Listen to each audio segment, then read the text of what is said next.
dipersembahkan oleh Anda masih menyaksikan Connected 60 pemirsa. Pemilihan serentak 2020 akan digelar 9 Desember mendatang. Pemilihan serentak ini digelar di saat pandemi COVID-19 belum usai. Nah, karena itu menjadi tantangan berat bagi pemerintah maupun penyelenggara pemilu untuk memastikan pemilihan serentak nanti bukan hanya aman dari dampak pandemi COVID-19, tetapi juga berjalan lancar, bersih, dan berkualitas. Nah, untuk membahas antisipasi berbagai tantangan yang timbul di pemilihan serentak, kita akan membahasnya bersama Rosarita Niken Widyastuti, staf khusus Menteri Kominfo RI, dan Abhan selaku Ketua Bawaslu RI Divisi SDM dan Organisasi. Saya sapa dua narasumber saya malam hari ini, Ibu Niken, Pak Abhan, gimana kabarnya? Alhamdulillah baik. Assalamualaikum warahmatullahi wabarakatuh. Ya, harus sehat selalu ya, apalagi kalau kita lihat ini 9 Desember 2020, kalau menurut kalender tinggal 20 hari ini Bapak dan Ibu. Tentu saja baik Pak Abhan maupun juga Bu Niken ini punya peran masing-masing. Saya ke Bu Niken dulu. Bu Niken, dari Kominfo sendiri apa nih yang paling urgent akan dilakukan oleh Kominfo begitu dalam mendukung pemilihan serentak ini di tengah pandemi COVID-19? Ya, Kementerian Kominfo memberikan dukungan sepenuhnya untuk pemilihan serentak yang diselenggarakan oleh KPU ini, dan tentunya juga memberikan dukungan kepada Bawaslu.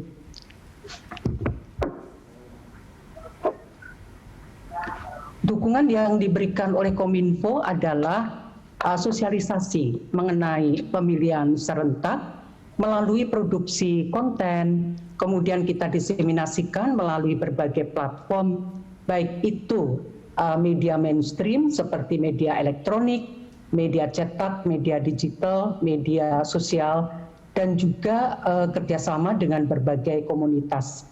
Nah, selain itu juga Kementerian Kominfo melakukan monitoring isu, khususnya terkait dengan isu-isu kecenderungan isu negatif, kemudian hoax dalam Pilkada 2020 ini. Dan juga Kementerian Kominfo membantu di dalam penegakan hukum dunia siber dengan pihak terkait. Karena berdasarkan Undang-Undang ITE, Kementerian Kominfo itu diberi kewenangan untuk pembatasan akses apabila ada konten-konten negatif, dalam hal ini tentunya konten negatif hoax yang terkait dengan pilkada. Dan juga menyediakan aplikasi edukasi pemilu untuk masyarakat dan dukungan SMS Blast untuk wilayah-wilayah yang melaksanakan pilkada. Jadi edukasi ini melalui berbagai platform dan juga updating untuk chatbot COVID-19 dengan isu aktual tentunya Pilkada 2020, serta yang tidak kalah penting adalah dukungan jaringan akses internet untuk berbagai daerah, khususnya daerah-daerah 3T di seluruh Indonesia. Jadi itu tadi Mas Brudi beberapa hal yang dilakukan oleh Kominfo selain sosialisasi dan komunikasi publik. Iya, tadi saya lihat juga beberapa contoh konten digital ya yang sudah dirilis beberapa waktu lalu. Saya juga sempat berbincang dengan Profesor Widodo Muktio ya, Dirjen IKP. Ya. Itu juga memang dia sudah memperlihatkan berbagai konten-konten digital begitu ya supaya mengajak masyarakat itu lebih berpartisipasi aktif dalam pemilihan serentak. Tapi saya sekarang ke Pak Abhan dulu. Pak Abhan, ini yang paling update dari Bawaslu dan juga Kominfo. Tadi kemarin saya baca informasinya ada 38 konten hoax ya Pak terkait dengan pemilihan serentak ini yang kemarin sudah disebutkan juga, dan paling banyak adalah tentang penundaan pilkada begitu. Nah, apakah kemudian ini dikhawatirkan nanti konten-konten hoax seperti ini dikhawatirkan bisa menurunkan tingkat partisipasi dari masyarakat? Oke, begini, kami kira bahwa pendapat maupun pandangan publik terkait dengan soal pilkada ini ya, kami kira ini menjadi warning bagi penyelenggara. Artinya bahwa penyelenggara harus hati-hati bahwa pilkada di tengah pandemi COVID ini jangan sampai menimbulkan klaster baru di pilkada, baik bagi penyelenggara maupun peserta maupun masyarakat. Saya kira sekali lagi ini jadi warning bagi penyelenggara. Nah, tentunya bahwa ada satu prasyarat bahwa pilkada ini bisa dilaksanakan dengan baik. Saya kira tagline penyelenggara ini tidak hanya pilkada yang luber dan jurdil, tetapi aman dan sehat. Ya, sehat itu penting. Maka tentu ada prasyarat apa? Yaitu prasyarat untuk taat patuh pada protokol kesehatan. Saya kira ini harus ditaati oleh seluruh stakeholder ya, baik peserta, penyelenggara maupun masyarakat ya. Nah, tentu dengan dukungan dari Kominfo misalnya sosialisasi soal memakai masker dalam setiap kegiatan, saya kira ini penting untuk ini karena butuh kultur baru ya untuk masyarakat agar mau memakai masker. Dan tentunya KPU juga sudah mengatur sedemikian rupa pelaksanaan pilkada di tengah pandemi COVID ini. Memang ini hal yang belum pernah dialami oleh bangsa Indonesia dan belum dialami oleh penyelenggara. Tentu maka KPU mengatur dengan berbagai prosedur, protap, prokes di dalam setiap tahapan. Satu contoh begini, ketika kampanye di masa yang tidak pandemi, ya kita bisa kampanye ini rapat umum dan sebagainya. Tetapi karena ini di tengah pandemi, maka tahapan kampanye tidak bisa seperti kondisi normal, ya dibatasi. Yang hanya bisa dilakukan kampanye masih mengundang massa adalah pertemuan terbatas, dibatasi jumlahnya 50, ya tidak boleh lebih dari itu. Kalau itu lebih, maka tentu Bawaslu punya kewenangan untuk pertama mengingatkan, kemudian juga menghentikan dan sebagainya. Dan juga nanti ketika hari H pemungutan di TPS, KPU juga menetapkan protokol kesehatan. Pemilih mau diatur misalnya jam kedatangan, ya. Kemudian nanti antrian juga ada jaga jarak. Setelah itu juga ketika mau masuk TPS harus cuci tangan dulu. Kemudian harus mau pakai masker, harus mau pakai hand sanitizer, sarung tangan dan sebagainya. Ini semuanya dalam rangka pelaksanaan pilkada ini di tengah pandemi COVID bisa berjalan luber, jurdil dan sehat. Karena kita berprinsip bahwa keselamatan warga negara, keselamatan itu hukum tertinggi. Itulah yang saya kira harus kita junjung tinggi. Apapun kondisinya bahwa okelah pilkada ini bisa jalan, tetapi tentu sekali lagi prasyaratnya adalah ketaatan dan kepatuhan protokol kesehatan. Dan tentu juga harus ada penegakan yang tegas terhadap pelanggar-pelanggar prokes di dalam tahapan pilkada ini. Dan tentu Bawaslu dengan kewenangannya, dan tentu ada lembaga lain yang punya kewenangan penegakan aturan-aturan. Kalau itu misalnya substansinya ada pidana, maka kewenangan polisi untuk menegakkan aturan itu dalam rangka untuk semua masyarakat bisa taat dan patuh, ya. Kemudian mematuhi aturan-aturan protokol kesehatan. Baik, Pak Abhan, kita sama-sama sepakat bahwa memang ini harus dengan semua pihak ya untuk ikut bersama-sama menyukseskan pilkada pemilihan serentak 2020 ini. Di segmen berikutnya kita akan dalami lebih ya soal kampanye dan kemudian pemilihan serentaknya yang tidak biasa karena di masa pandemi. Usai jeda pariwara berikut dan pemirsa tetap bersama kami di Connected 60. Dipersembahkan oleh Ya, masih di Dialog Connected 60, masih dengan Bu Niken dan juga Pak Abhan. Saya ke Bu Niken lagi. Bu Niken, ini kan fokus pemilihan serentak 2020 ini ada 3 aspek ya Bu ya. Ini saya bacakan. Yang pertama adalah pemilih cerdas, kemudian pemilih sehat, dan pemilih damai. Mungkin bisa dijelaskan konsep dari 3 aspek ini seperti apa Bu? Ya, pemilih cerdas itu kami mengharapkan semua pemilih itu mengenali calon kepala daerah yang akan mereka pilih. Jadi ini sangat penting sekali, track record mereka. Kemudian juga yang kami harapkan, para calon kada ini memberikan contoh terhadap disiplin di dalam menegakkan protokol kesehatan, atau disiplin di dalam proses pemilihan ini, tetapi betul-betul dapat mengikuti protokol kesehatan. Pemilih cerdas juga pemilih yang selalu cek and recheck proses pemilihan, cek DPT, kemudian cek TPS-nya di mana, dan selain itu juga untuk ASN misalnya, ASN ini tentu sesuai dengan peraturan perundangan ASN atau PNS ini harus netral, tidak memihak begitu ya.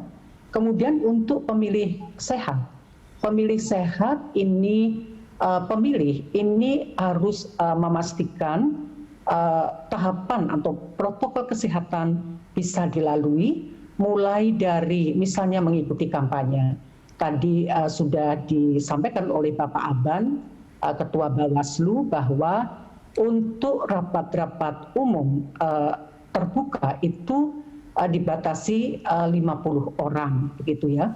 Nah, kemudian ini adalah dalam rangka menjaga kesehatan dari pemilih ataupun juga penyelenggara pemilu. Ini harus mentaati semua aturan-aturan yang sudah diterapkan oleh KPU, ya, mulai dari kampanye, kemudian pada saat pemilihan semua fasilitasnya sesuai dengan protokol kesehatan, misalnya disediakan tempat untuk mencuci tangan, kemudian disiapkan sabun atau hand sanitizer, atau tisu pembuangan atau tempat sampah. Tapi di lain itu juga pemilih itu harus membawa alat tulis sendiri.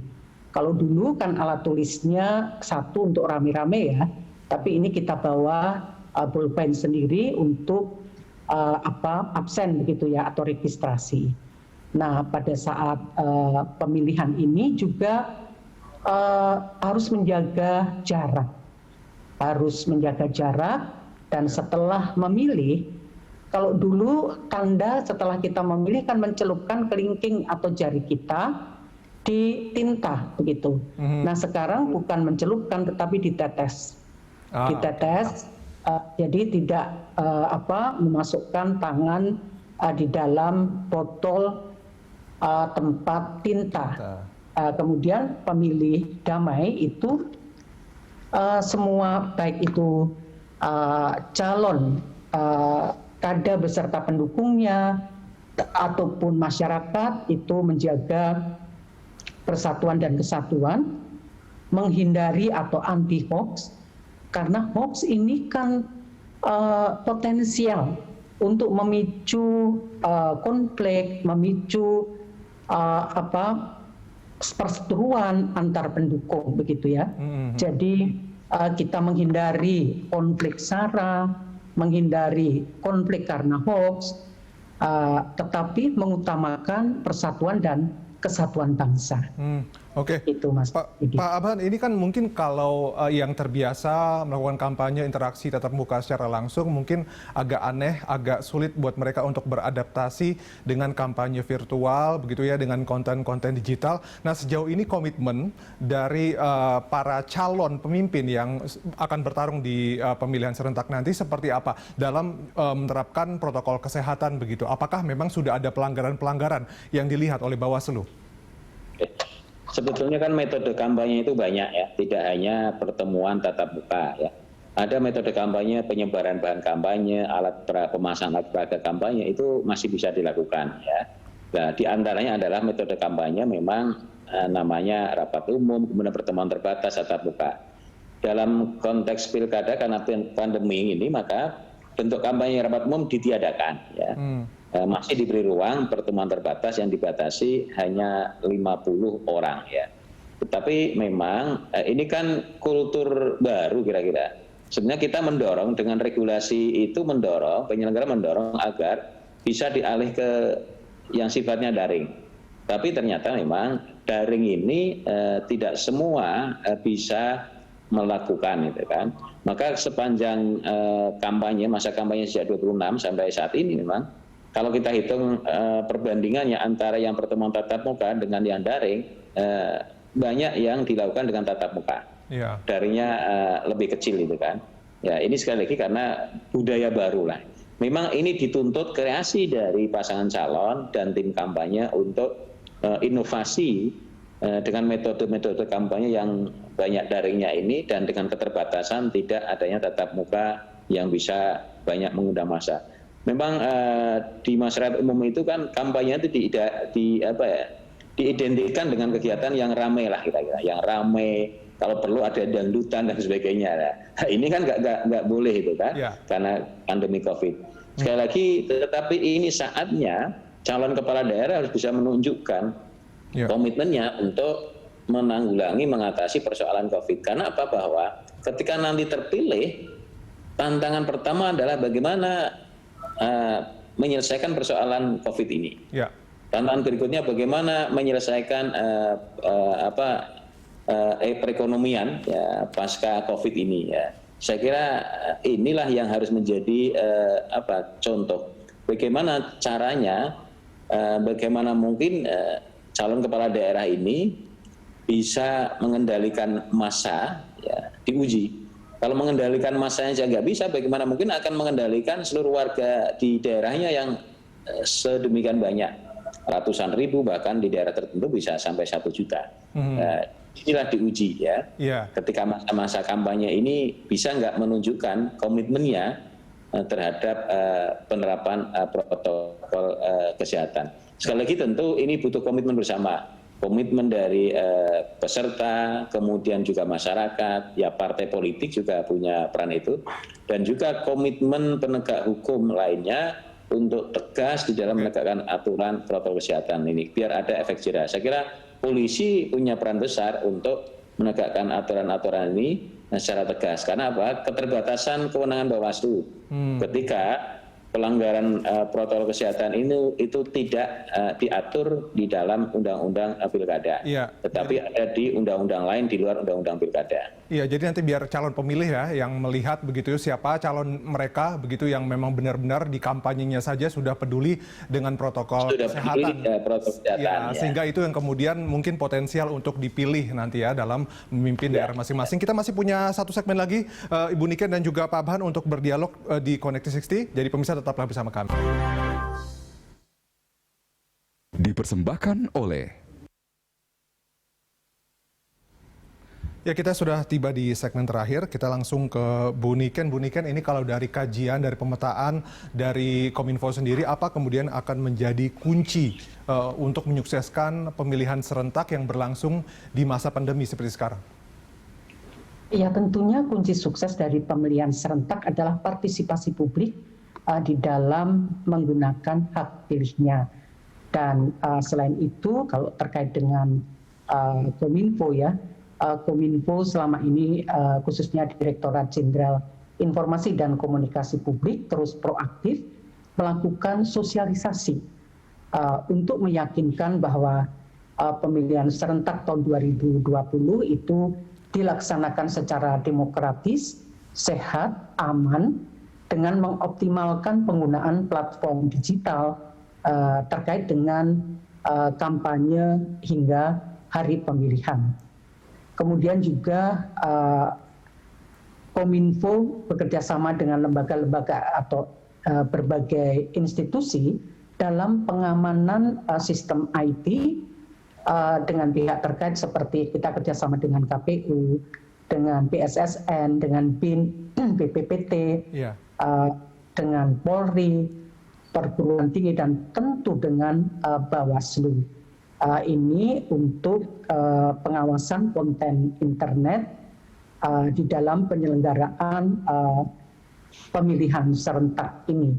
Dan tentunya pemilihan yang partisipasi masyarakatnya tinggi, secara demokrasi, tetapi aman, dan rakyat tetap saling mendukung, tidak ada polarisasi di dalam masyarakat. Sehingga diharapkan dapat terpilih pimpinan daerah yang betul-betul dapat sesuai dengan aspirasi dari masyarakat. Demikian. Ini juga kemudian yang harus dilindungi pemilih sendiri begitu, karena kita tahu kalau pemilih sekarang kan bisa mendapatkan informasi dari mana saja, dari media sosial itu banjir informasi dari manapun, dari kanan kiri. Bagaimana kemudian Pak Abhan ini mengedukasi masyarakat agar mereka tidak termakan dengan isu-isu hoax begitu, karena mungkin sudah menjelang akhir masa kampanye, mungkin trennya akan naik nih isu-isu hoax yang akan muncul begitu. Bagaimana mengedukasi masyarakat sehingga mereka nanti bisa memilih pemimpin yang paling tepat untuk daerahnya? Kami kira menjadi tanggung jawab kita bersama untuk memberikan literasi kepada publik soal penggunaan media sosial di dalam era digital seperti ini, apalagi di tengah pandemi COVID dan pada tahapan-tahapan kampanye. Kita juga berharap tentunya bahwa penggunaan media sosial ini jadikan sarana untuk bisa melakukan pendidikan politik dengan baik, tapi bukan sebaliknya sebagai ajang hoax, ujaran kebencian dan sebagainya. Tentu Bawaslu ini juga sudah ada MOU dengan Kominfo, kemudian juga dengan platform yang ada di Indonesia. Manakala ada konten-konten dari media sosial yang memang kontennya adalah memenuhi kualifikasi pelanggaran baik di Undang-Undang Pilkada maupun undang-undang lainnya, misalnya ITE dan sebagainya. Saya kira komitmen dari platform yang ada di Indonesia ini cukup baik, karena beberapa rekomendasi kami misalnya ada konten yang mengandung hoax di dalam kampanye ini, maka kita langsung rekomendasi untuk take down, dan sudah di take down oleh platform yang ada di Indonesia. Dan tentu kalau tidak ada respon, ya tentu dengan kerjasama MOU dengan Kominfo, maka Kominfo yang akan menegur platform yang ada di Indonesia ini. Tapi sekali lagi bahwa ini membutuhkan literasi, edukasi kepada publik agar di dunia yang serba digital ini menggunakan secara bijak media sosial dengan sebaik-baiknya.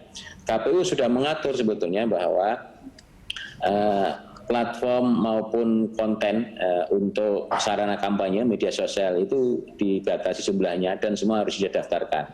Nah, yang jadi persoalan biasanya adalah bahwa platform ataupun media sosial yang resmi diajukan oleh pasangan calon tim kampanye ini baik-baik, insisnya baik, tetapi yang di luar yang didaftarkan oleh pasangan calon, artinya orang per orang, ini yang banyak sekali dan isinya macam-macam. Ya, ini saya kira tantangan bagi dunia cyber ini, tentu tantangan Bawaslu juga. Karena apa? Ini bekerja dengan waktu. Misalnya pagi ini kami bisa melakukan take down misalnya 100 konten, ya. Besok juga tumbuh lagi bisa lebih dari 100 atau 200 karena saking mudahnya orang membuat media sosial akun. Tetapi saya kira ini butuh literasi dan edukasi kepada publik dalam menggunakan media sosial. Karena di dunia era digital saat ini, setiap orang setiap saat bisa menulis dengan mudah, ya. Ya. Maka tentu butuh juga masyarakat juga bisa menilai, jangan kemudian dengan mudah menerima berita-berita tanpa adanya kontrol atau selektif, ya, apa benar atau tidak, ya. Jadi kembali pada individu kita, dan saya kira butuh edukasi, saya kira menjadi tanggung jawab kita semua untuk melakukan edukasi literasi pada publik akan menggunakan media sosial dengan bijak. Oke, terakhir ini Bu Niken, harapannya dong untuk pemilihan serentak ini, saya tadi sudah sebutkan kalau kita hitung dari kalender sudah tinggal 20 hari lagi, harapannya dari Bu Niken sendiri dan juga Kemenkominfo seperti apa untuk pemilihan serentak 2020? Ya, untuk pemilihan serentak 2020 kami harapkan pemilih sehat, pemilih cerdas, dan pemilih damai. Jadi memang 3 hal itu bersama-sama kita wujudkan, tidak hanya dari sisi pemerintah, tetapi juga calon kada, pemilih, dan seluruh penyelenggara pemilu. Kalau 3 hal ini sama-sama bisa kita jaga, saya yakin pemilu serentak akan berjalan dengan sukses, partisipasi masyarakat juga akan terus meningkat. Dan yang kedua tentunya kita harus waspada semua informasi yang ada di media sosial. Tidak semua informasi di media sosial itu benar. Yeah. Banyak juga yang hoax, kemudian black campaign, dan lain sebagainya. Maka selalu check and recheck, selalu saring sebelum sharing. Ya, itu dia yang paling penting tadi adalah saring sebelum sharing, begitu ya. Jadilah pemilih yang sehat, pemilih yang cerdas, dan juga pemilih yang damai. Kita harapkan itu semua terwujud ya, 20 hari lagi kita bisa menyelenggarakan pemilihan serentak yang sehat, cerdas, dan juga damai. Terima kasih atas waktunya, Ibu Niken dan juga Pak Pahan telah berdialog bersama kami di Connect 60. Terima kasih.